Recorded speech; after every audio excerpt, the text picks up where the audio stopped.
Okay. So, set up sa RAM yung ani. So, first line, empty, RAM, empty, RAM. Okay, so set up sa CPU, fan. Then, kaninga monitor. Tiri. So, kanina, pa siya nagana. Pagbalik na po sa RAM. So, ako ibuhat kitanggal na po ng graphics.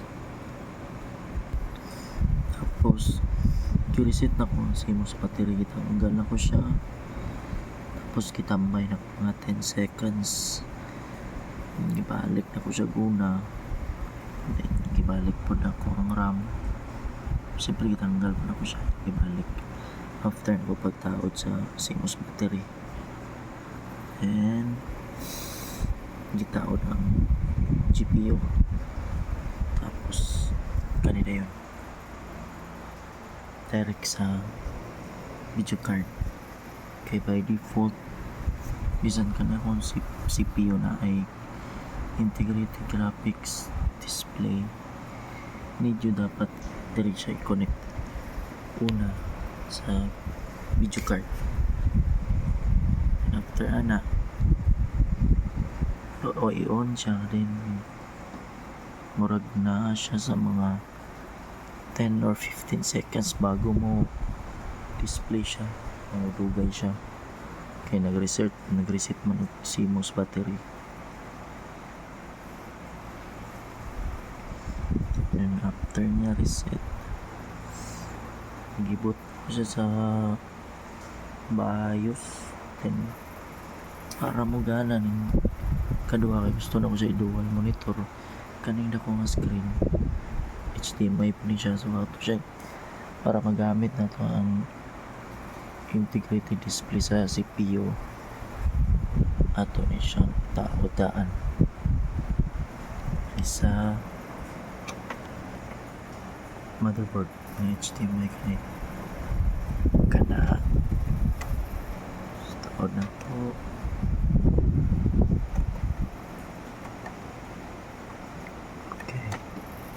Okay, taon na. Okay, so wala pa siya nag-uwan. Itong button rin. Set up na ito. Ito sa advance. After is settings. Advance. Kaning integrated graphics configuration. So, balik sa ito. Dapat kanina ka BG detection nila auto na siya din sa advance at IGD kani click na force kani 64 ano after ni mo maano na press lang ang F10. Change integrated graphics adapter GD and pwede po nang pero na ito nag-load kaya kanya kung yung nag-load siya mugana so dapat kanya then force 64 MB then F10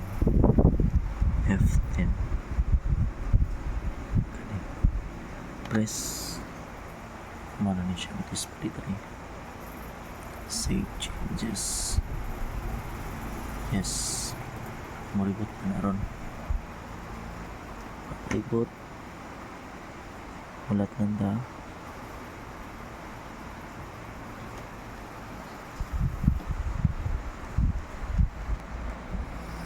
okay diba action nag-open ang ako screen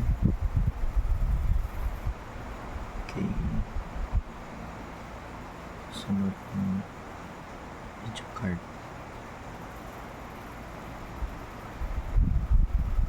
Natagamay. Yun. Ha? Di pa rin siya mo-display pag wala ka naka-login rin. So, 11. Okay, so na pinupot. Ha?